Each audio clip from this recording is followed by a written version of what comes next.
Hello, good morning, good afternoon, good evening, wherever you're watching from. It's our live stream. It's our Salesbuildr live stream. Every week you can find us here at the same time with a whole variety of content to provide value to both our customers, to any prospects, or anyone just passing. Then there's something in there for you if you're an MSP. So they've got a really exciting topic, but I want to draw your attention actually, first of all, to last week. I want to say a big thank you to Ryan, our marketing manager, who stepped in last week when I was busy sunning myself on a beach with Martin van der Schaaf, our new COO, and he was an absolute legend. I did catch the recording. If you head on over to our YouTube channel, you'll see you've got all of the LinkedIn lives that we do. You can access any of those, and you've got the recent one there, Martijn, the man behind Salesbuildr's product evolution. He's so experienced, got loads to say about the industry, really interesting. It's not just about Salesbuildr, Exochronis. So make sure if you get a chance, go back, have a little flick through that one, and make sure you also subscribe to our YouTube channel.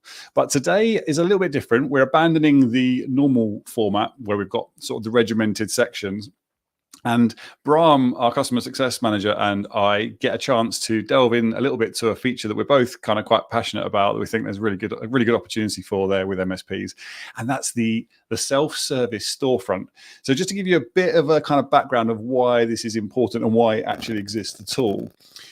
As you can see on there, there's a nice little stat. It talks about a Gartner report that says 44% of millennials prefer no sales rep interaction in a B2B purchase setting.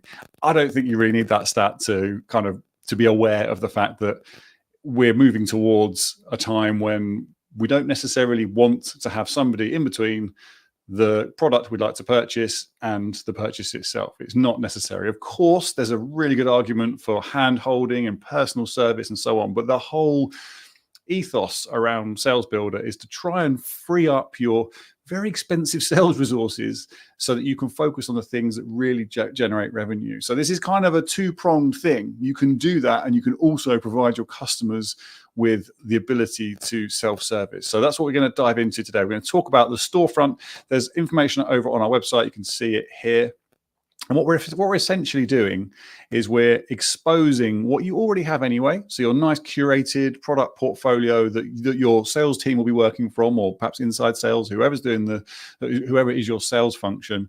We're exposing that to your customers in quite a simple way with some nice controls to make it easier for them. So we're going to do that. I am not the expert on this topic, but I have been spending some time in here. And so I've been really enjoying getting up to speed with Bram's help. This is a good opportunity to bring Bram in. Bram, how are you doing? Are you okay? There I am. Yeah, doing great. How about yourself? Yeah, very good, very good. We've been sort of forensically trying to put together a web shop that we can present, because obviously you're doing this all the time for customers, but when you actually have to think, okay, how do I do this from scratch necessarily? It's a different thing. It is like there's a very big difference between setting it up for a customer that already kind of knows what they're doing and translating that into a web store, and us making one together and thinking it up from scratch. Exactly. Definitely a big difference.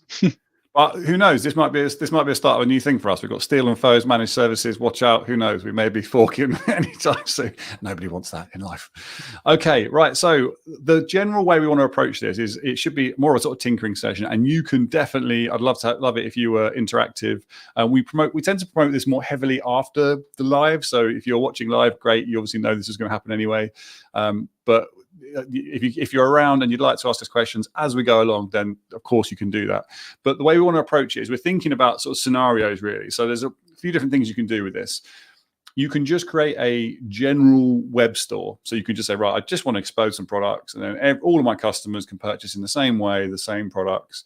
Then you can get a bit more granular in terms of you can sort of provide a filtered view for one customer, for example. So you can expose products suitable just for them. And then you can go slightly beyond that and start to customize sort of landing pages some more and provide a more sort of custom experience. That's probably the way you should. Is that the way you should approach it, Bram, do you think? Is that the way you should actually implement maybe? What I usually see is like a mixed version between the three. So you'll have some customers that you really want to go the extra mile for and want to really give that full experience and customize it completely for them. And then you have other ones where you're like, you have a standard, you don't want to differ from that standard too much, because at the end of the day, the standardization helps you a lot as an MSP. Yes. So I usually see that there's a kind of some hybrid models in there, where a lot of the ones you try to get standardized, and then for some that have specific other things, you'll go a little bit of a different route, or you customize a little bit more. And I think with the different scenarios that we thought of beforehand, I think we'll go over some use cases that a lot of the viewers will probably be able to relate to a little bit. Yeah, the tendency, I have to say, is to go off and say, right, okay, well, we've got this one scenario, so we'll custom do everything. But then we're totally leaving the advice that we give everyone, which is all about standardization as much as possible. And actually, if you think it through ahead of time, you can create the categories and things in a way that they can be reused for other customers. So anyway, we've talked about it long enough. Should we start to dive in? There's a few things we should do to start off with in terms of sort of setup considerations. I think we should probably talk about, so the first scenario, and categories. So how categories look. Yes, absolutely. Now you can see my screen, right? Let me. Yeah, I've got it there. Just move this to the side. Okay, so the thing that I'm going to start off with is something that a lot of the people that watch these videos more often will probably have heard me talk about 1,000 times by now. It's the category section. So I'm going to go to the category section, and this is, as I always call it, kind of like the beating heart of Salesbuildr. This is where you'll have all of your different products in there. Here you can see my desktops and laptops. You can see the markups. You can see the shipping. You can see add-ons that I select. All of that stuff. This in the regular use of Salesbuildr, this really helps you in order to do that standardization and that automation. To sort of take all the noise. Sorry. You're basically sort of taking all of those products and services that you might have in your PSA, or everything that's in perhaps potentially that you could offer from distributors, and you're saying, right, this is my more refined product set that I want to work with. I want my team to work with. Exactly. So we have a complete, like here you have the marketplace. These are all the different products that all of my distributors offer. And then if you go a little bit smaller and think, well, in this case, our MSP is called SNF Managed Services, right? CNFO. Yeah. So if I'm looking at what SNF is covering, that is just this section, not those hundreds and thousands of other products.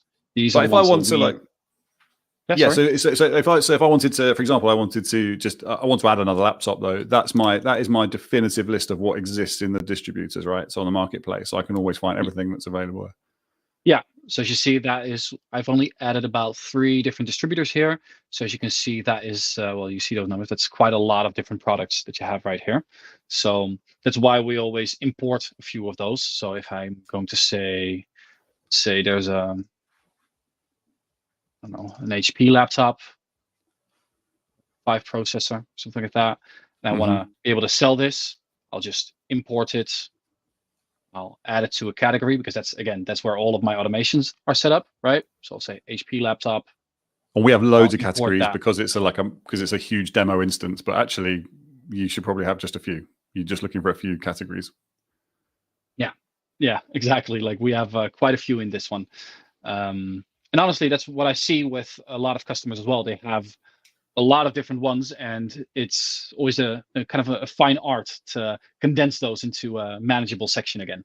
Yeah, that's where the real benefits come, isn't it? What's really cool as well about this is the I really like the distributor element to this, so that you define, okay, this is the product I want, but also you actually define your preferred distributor at all times. So when you put a product on the website, it's always live looking for that particular product. It can see the stock availability and also dynamically adjust the pricing. So you can actually say, look, I never want to sell that laptop at less than 10% markup. So your web shop is kind of self-monitoring. Once it's on the page as an item, it's checking the latest price and it's preserving that and changing it accordingly.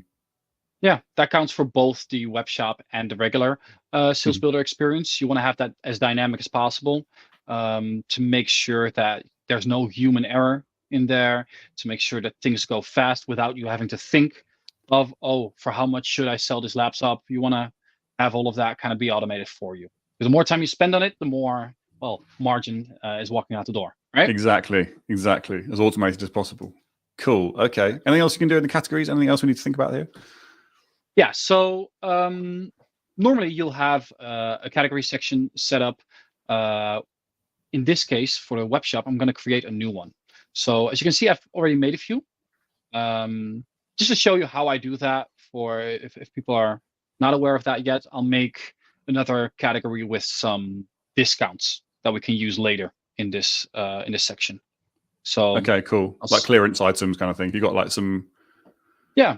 So for instance, there's some products that I have on the shelf that I kind of want to get rid of for a little bit cheaper than normal, or I have I don't know, a deal with HP to get a lot of laptops for a lower price or something like that. All scenarios that could happen.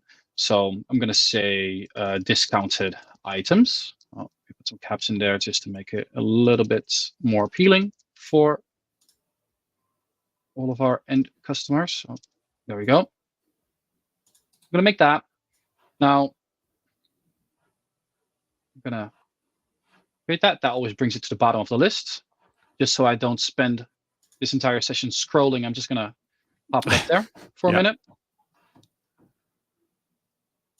And I'll add a subcategory to that as well. I'm going to name that discounted items as well.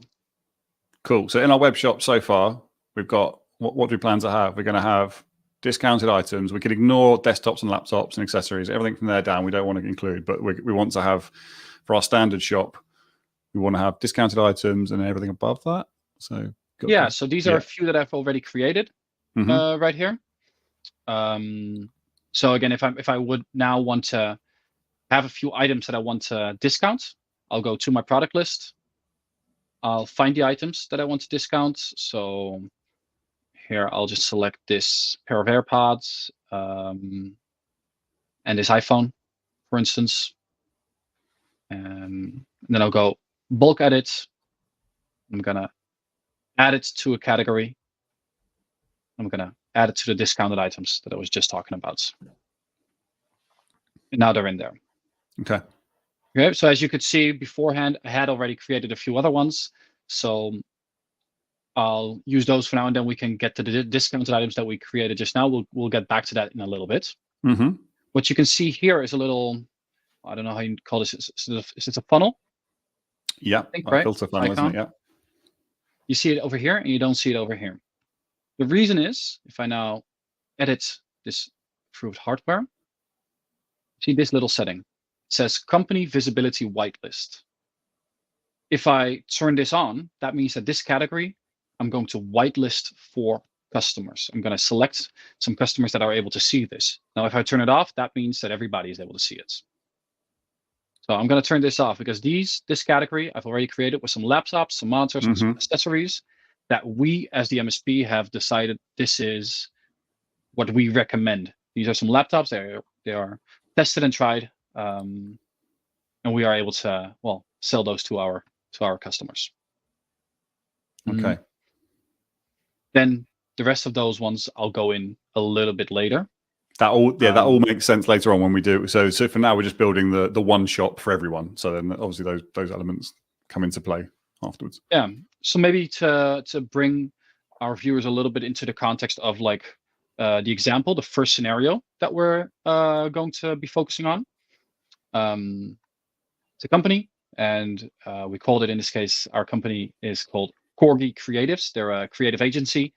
They're working on a lot of design work, and what they want right now is they want to just buy basic hardware from us without sending us an email or calling us every time. They just want to be able to look at some quick stuff and get that in there.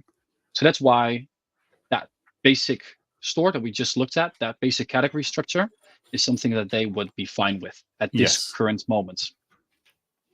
Now, maybe it's a good time to show just a little bit about the landing pages that we created about that. What do you think, James? Yeah, definitely. Okay, so I can take care of that. I'll be messing around with landing pages. So, so for this one, then, so we've got we're going to have our shop. So that's the main interface. So here we have our web shop. So I've been through and I've edited this slightly. So we'll do some extra chunks here. But as you can see, you've got various different sections. So we've got a header. You can set the image there, which can be custom. I've just put something generic in there for now. The way we've designed this is you've got a button here, which is browse all. So you could just have that, and that'll just take you straight to, as you can see, all of your products and services. So that's then got everything visible to me. So you've got everything, all the available items. But you can also link direct to categories. So for example, got remote work essentials. And what we're going to do is, so there's just a few items we've picked out and put in a group. And as you can see, you've got livestock and so on. We can touch on that a bit later on. But then we want to have a clearance items section. So I think it's useful actually, I have created it already because I wanted to make sure I knew what I was doing. But I think let's just kill that off for now. And let's go through the motions of creating a new section. So if you want to, you can create so this is my landing page. This exists. You've got a number of landing pages in the admin section. I'll just show you where this is. So you go to admin, you go to landing pages, and then we've got a number of different landing pages here. So this is my main shop landing page. So if I want to add another section, relatively straightforward. I just pull out the edit window, and I can add. This is where I add my content section. So I know I just want to make this a text section. So what did you call it, Bram? Was it clearance items? I think I called it discounted items, but potato, right? Yeah, cool. That's fine. I can work with that. Items. Oh, itema. So we can come back to that in a second. So I can just add. I just add an image. So I've got uploadability there. I think I've got I've got a sales one there. So that's a sales appropriate one. I'm going to put it on the other side so it keeps the same kind of flow. And then here, let's use a bit of good old AI to populate this. So I'm going to say, I thought it would be a nice bit to throw in because I really enjoy using Claude at the moment. If you haven't used Claude before, you can see I've got loads of kind of text and information that I fed it. So it's almost giving me like a customized version. So this is all about Salesbuildr. Whenever I'm writing any content or anything, I can use this to give it some context straight away. So for here, I'll just say, so write me some concise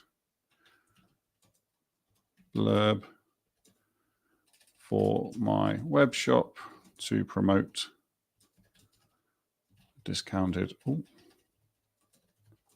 I have as an MSP like to make available to customers.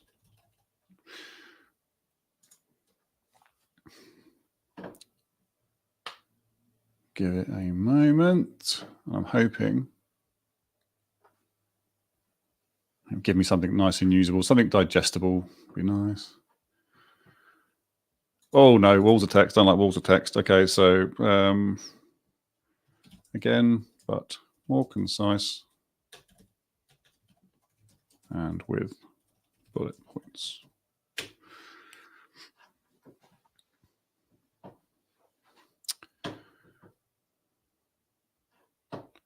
Okay. I think I'll have that bit for now. This really isn't obviously the main purpose of the demo, but okay. And I can see I quite like that bit. Can have that bit there as well. So we can put some blurb in there.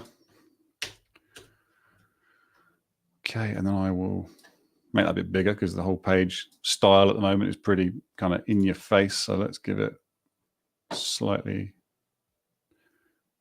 let's go 13, that's fine. And then I can link it through. So I can add here I can add a button. So here I want to have a nice, have a right aligned button. I think I use browse, it's fine. There's a label. I cannot type. As soon as I just start to go into demo mode, I lose the ability to type. And then what I need to do is find my category. So I know I want to link that to the category that Bram just created, which was the discounted items. And then this is a nice page.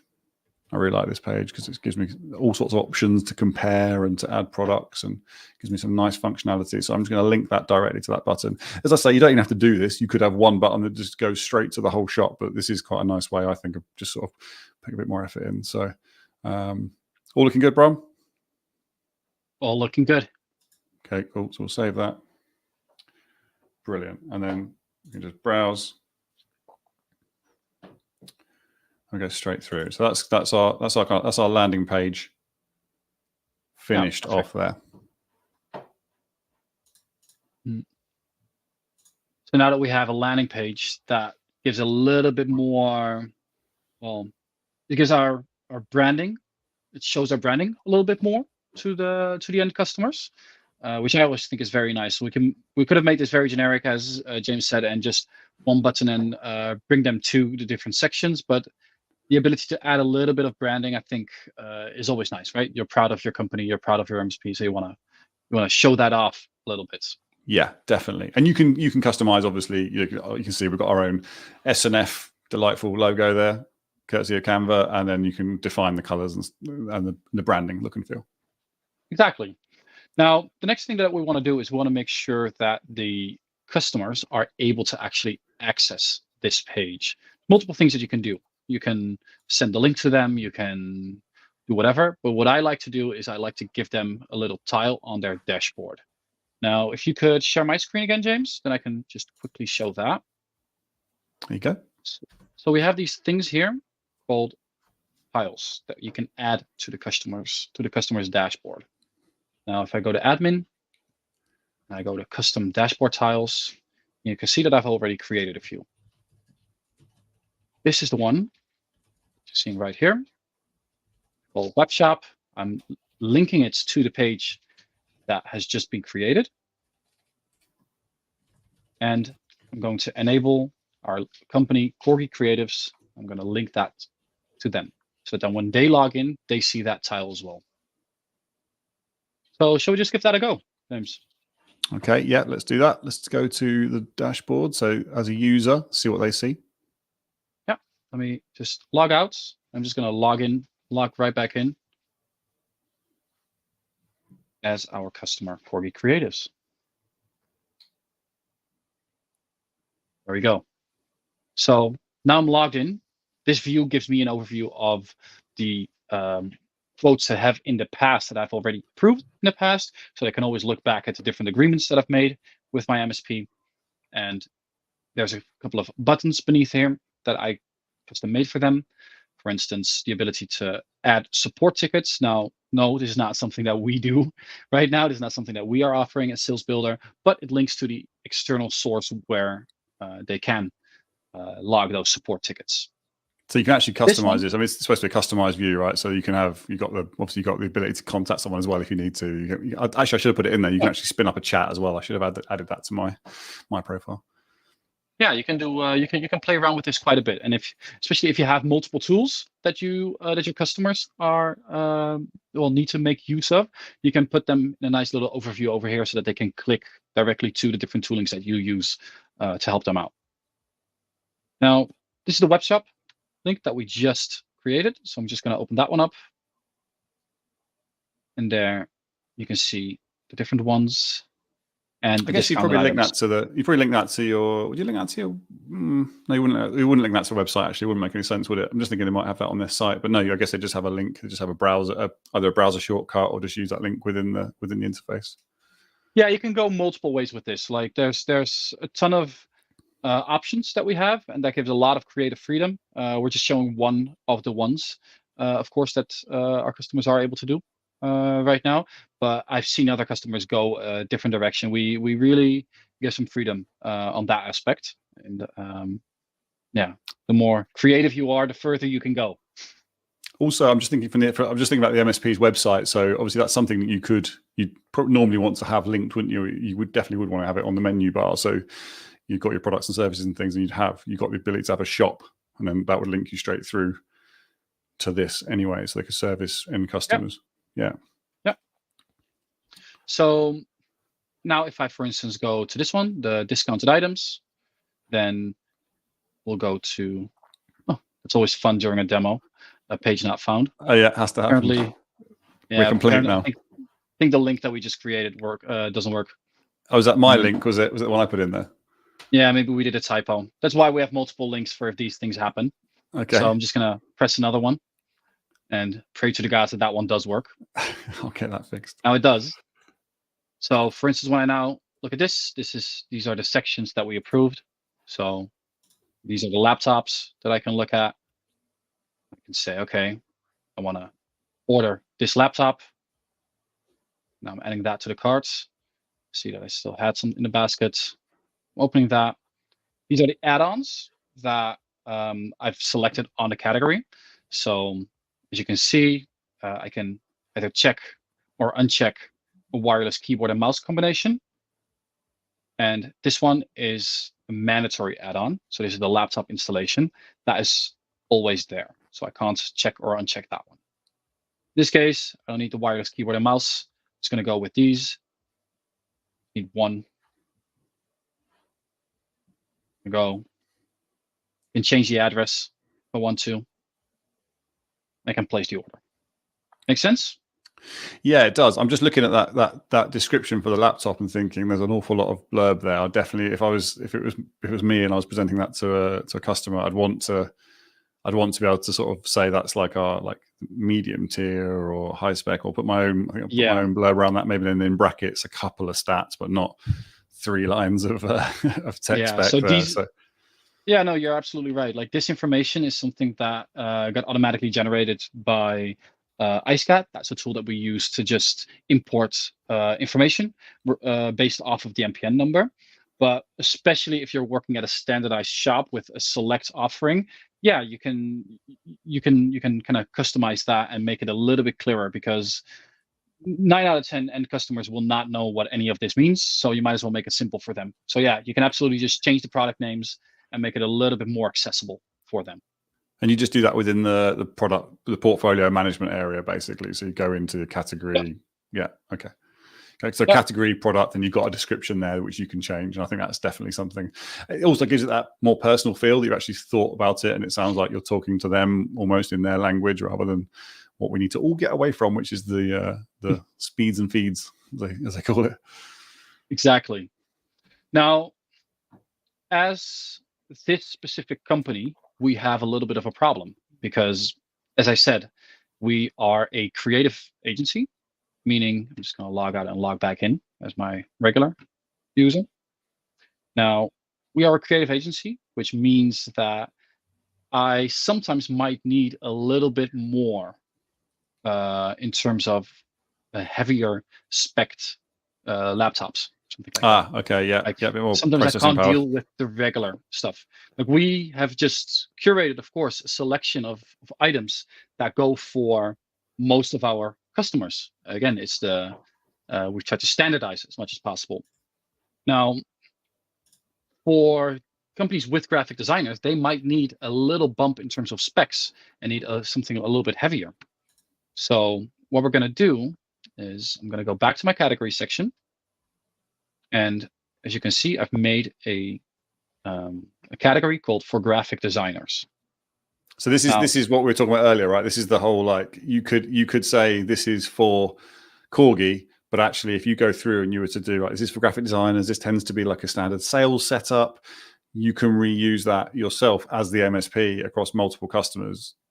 Exactly. So where with the other one, this was off, for this category, we're going to turn it on. We're going to say, okay, we want this to be for Corgi creatives, meaning that our regular customers only see this one, the approved hardware section, but Corgi creatives now sees this one and the graphic designers. Mm-hmm. And you can, of course, add multiple companies to this that all have that need. And in this way, you can kind of target different niches as well. So that's what I meant with when I said earlier that you can kind of create a hybrid model between the standardization and having everything be the same, and on the other end of the spectrum, having it super customized. This is kind of the the in-between level there. Yeah. So now when I log in, again, I'm going to log out, I'll log in. I'm going to log in as Corgi again. I'm going to browse all items. So again, the customers don't have to see that kind of that interim step of the dashboard. I don't think is often needed. You would probably just link that from your site, wouldn't you? Direct people there or have it. Yeah, I think that's probably a nicer way of doing it. And there you can see for graphic designers. If I load it up, there's the items that have been selected purely for the graphic designers. So the only thing really in terms of experience that's changed there is it's just popped up. That's all it's done. It's just popped up as another thing on the bottom. And then obviously they feel like it's a more personalized store and they get the things that they need. Exactly. And that way, again, you have that little hybrid mix between standardization and customization. And the customer definitely feels like they're serviced more towards what they really need. Yeah, definitely. I love this. I can't stand the fact there's so much text on there. That's like making me twitch. But I really like the live feeds on the availability. I mean, that's so cool. You can see straight away what's there, and you know the pricing is like bang up to date. That's a powerful feature. It's a good one. Yeah, absolutely. So shall we kick this up a notch and go a little bit further in terms of the customization? Yeah. Okay. I'm gonna log out right now. I'm going to go back in my regular one. Now, in this case, we have a different scenario. And in this scenario, we're looking at a company called GameStop. Now, GameStop has been a customer of SNF for a little bit now. And recently, they have been growing rapidly. Like overnight? No, like within an hour. Yeah, within an hour. It was a very weird thing. That means that they are not only they want to facilitate that growth and they need to hire more people, but they also want to be able to do that very rapidly. So now whenever they hire new employees, that can be done in, I don't know, sometimes multiple a week. Then sometimes that is multiple a day. They're just growing very rapidly when it comes to new employees. They don't want to add those seats every single time with us and email us like, oh, I need a new seat. So I need a new Microsoft license. I need a new this. I need a new that. They want all of that to be covered. It's such a common scenario, isn't it? I mean, obviously we're using the GameStop example, but for companies everywhere, anytime they take on a new member of staff, that requirement ends up. That could be 5, 10 or more a month. And yeah, absolutely. It's distracting from the day job for you as an MSP. It is. You want that to be easy, quick, and you want that to be taken care of, and you don't want unnecessary time to be spent on that. So for this customer, we decided to help them out a little bit and really go with way more customization for them. So with that in mind, I'm going to go back to the category section as always. Again, they are definitely able to see the approved hardware one. Now, they don't have any graphic designer, so that one I'm not going to wipe for them. So they can't see that. So because those icons are there, they're only available to Corgi. Everything else, GameStop could see as any other customer could. Now they have some remote workers, I think. So let me check. Yeah, I've added GameStop to that. And then we go to new starter packages. So this one added GameStop to as well. Now, and what's in there then? I can see so there's 2 products. Yeah. So I've got a standard employee and a management employee. Okay. Now, if I were to, for instance, open this one, you can see a little description on it of it. Now, when I open it up, you can see that this is a bundle that has multiple things in it. So it has a pro book, it has a care pack for that pro book, it has an NCE license, keyboard and mouse, monitor. Now, of course, you can add backup, some EDR, some other things, everything that you would kind of order when there is a new employee. We'll kind of bundle that in there and make sure that that is just one thing that they need to order and that they're good. And you could obviously go to town on the description and make it far more inviting. We're just kind of throwing that in there for the time being as a placeholder. But yeah, that's great. Exactly. So it's pulling in products. It's pulling in products from the distributors there, and it's also pulling in some of the services as well. So you mentioned some services from the PSA within that bundle. Yeah, exactly. So we're bundling products and services into one package so that the customer, this kind of comes back to what you were just saying. You don't want complicated, like long lists of line items. All they want is a new seat. They want a regular employee or they want a management employee, and that's what they're adding. And these are the things, like, I think if it was me, I've seen some of the better MSPs doing like some really nice sort of like quotation templates. And of course, they're like actually branding the offerings. It might be like whatever security, let's just say, basic, plus, and advanced or something like that. You could really get some like nice graphics in there that tied in with that sort of imagery. There's some I've seen with their own icons and branding and stuff. So you could sort of say, look, I think the important thing when you do that is that you just, as a user, you just go, right, I know that they've got me covered on the cyber side, the productivity side, tick, tick, tick, tick, tick. I trust these guys anyway. It's not like it's a new relationship. And that's what you need to communicate at that point, and nothing more, really. You've already established all the little bits with them and what toolings you're using. That's all already been covered in your managed service agreement. At this point, you just want a new seat. That's all this person wants, rinse and right? repeat. Yeah. Yeah. So what I did is I added that to them so that they are able to see that. Now, there's one other thing that we agreed with them. So as you saw earlier, there at my laptops, that is here.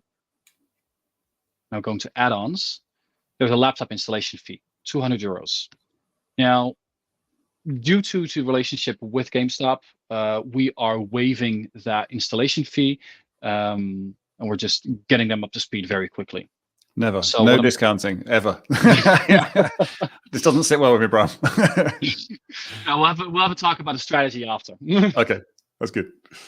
So I'll go to pricing book.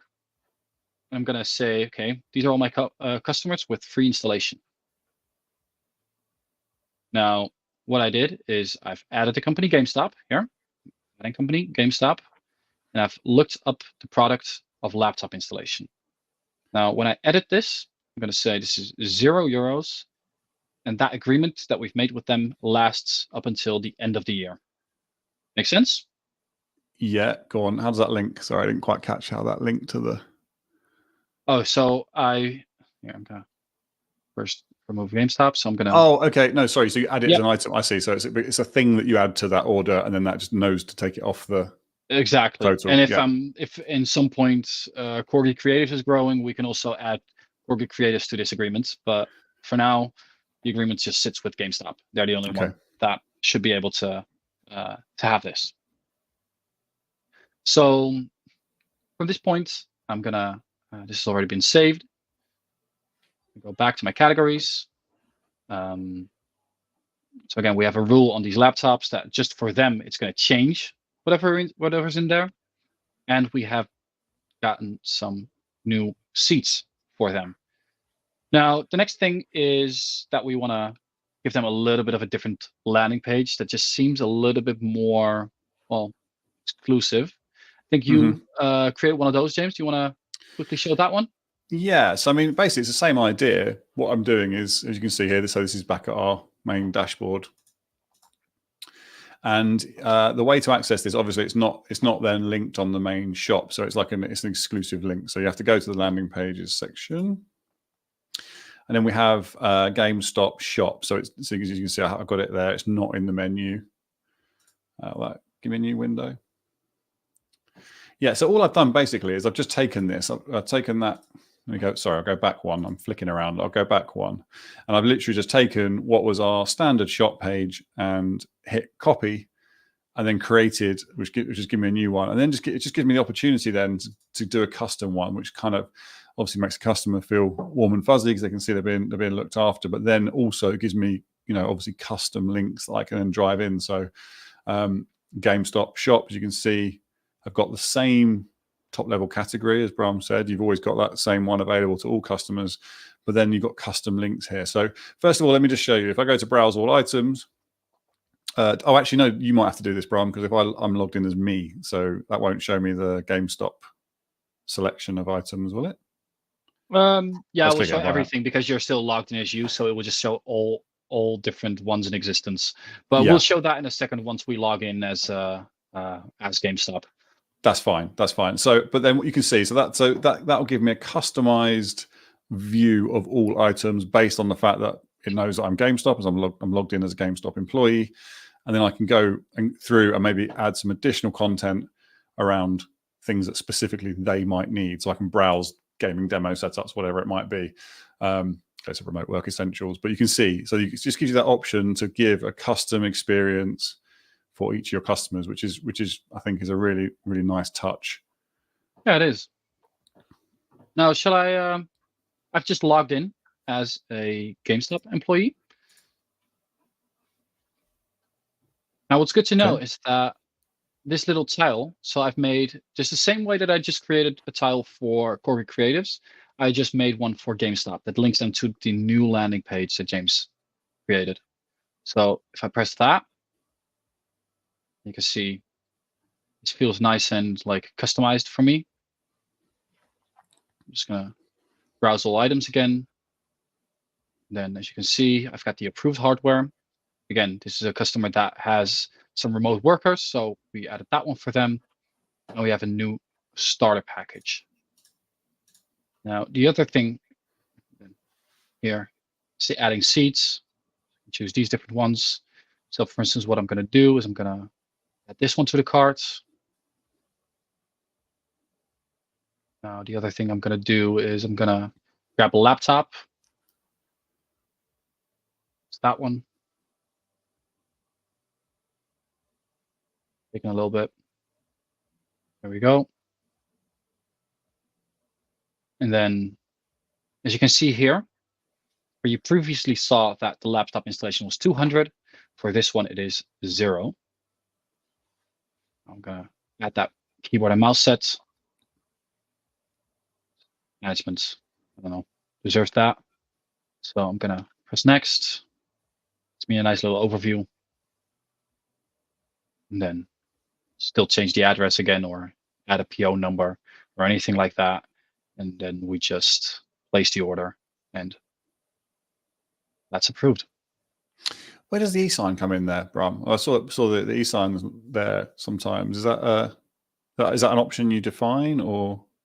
Yeah, so this customer already kind of has anonymous enabled, and it doesn't have to do the e-sign anymore. Right. Okay. But you would normally get a box. Put a scribble in there. Yeah. Yeah, it kind of depends on the settings with the customer. So yeah, for other people on the call, you either have the option to put a little signature in there, or to just keep it like this. Now in this case, there's already an established relationship with GameStop, so I put the setting in that we can just kind of go on with that. Yeah, excellent. Okay, so it's as frictionless as we can make it, which is the key to this stuff. Yeah. I think that is the key, right? You want to make it so that these purchases are as simple as possible for the end customer. And this is especially about those returning purchases, not about, hey, we need a complete server migration. That's not something that you'd put up in a shop like this. That's always going to be, they're always going to need your expertise for that. Or if they're thinking about what to do in terms of to up their security, that's also always still a conversation that you would have with the customer. So we're not trying to completely bypass all of that. We're really trying to make sure that those returning and recurring like purchases that don't really need your expertise as an MSP, that you can still be able to do that without spending time on those.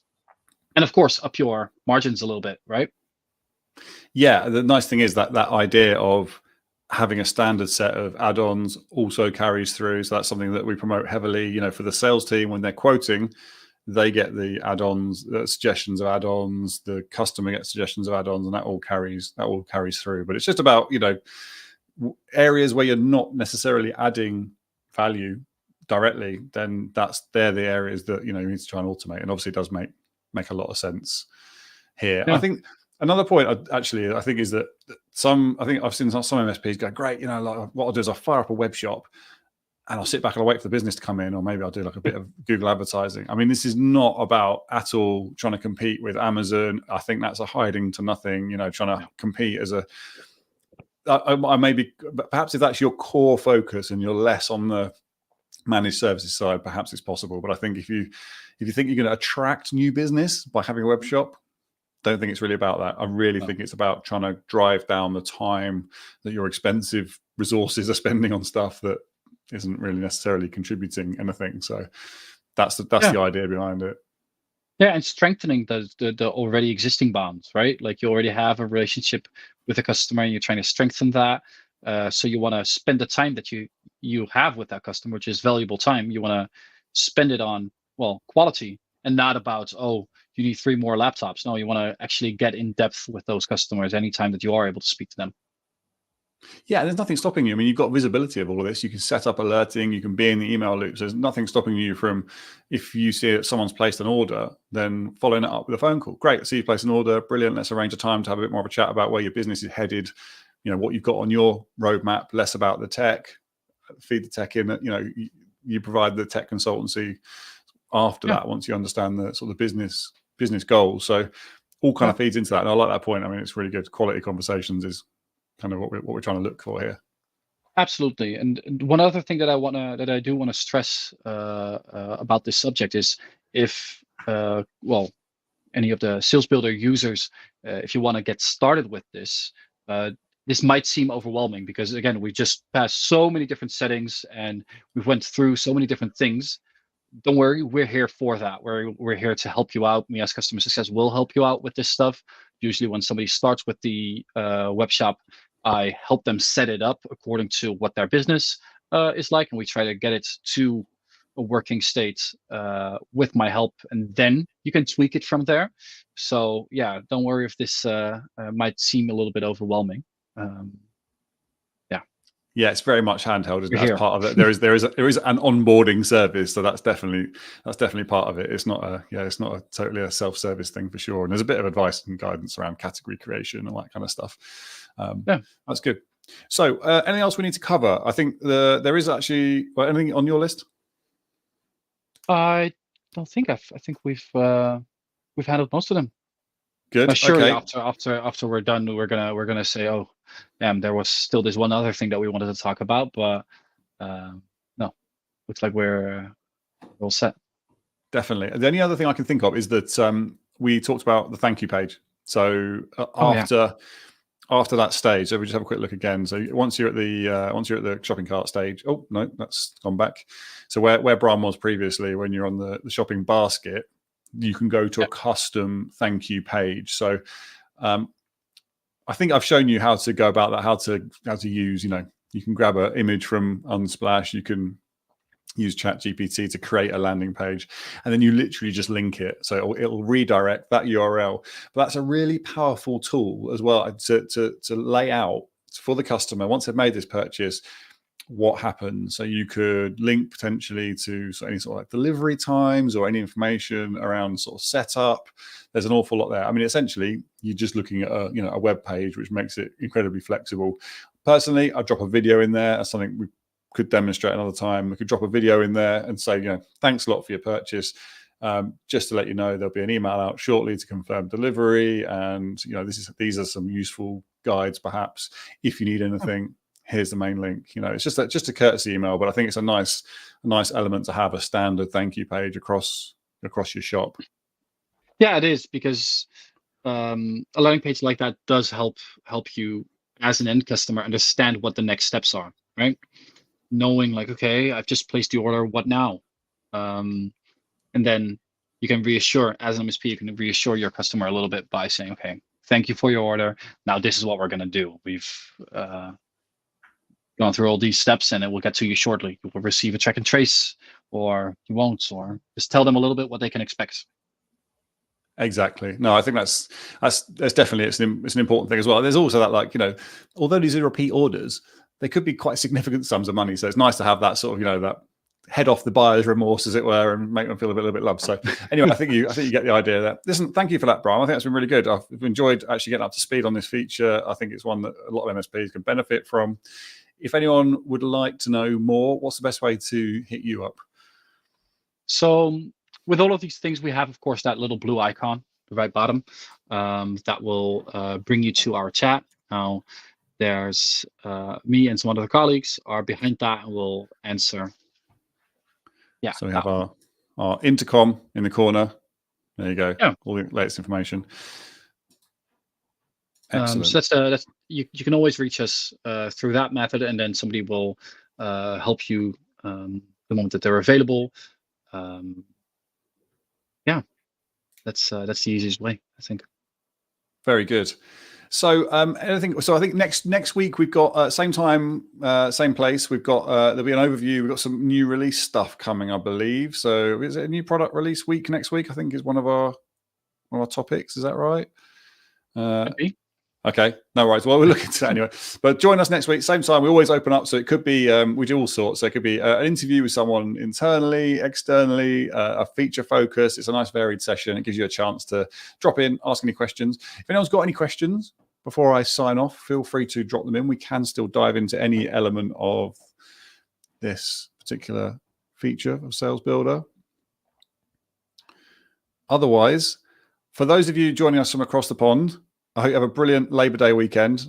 No doubt you'll be watching this. I think it's going to be a quiet week. I mean, it's been a quiet few weeks, hasn't it, in terms of just generally. I've been on holiday. Half the Salesbuildr team have been on holiday. So it's definitely been quiet in that sense.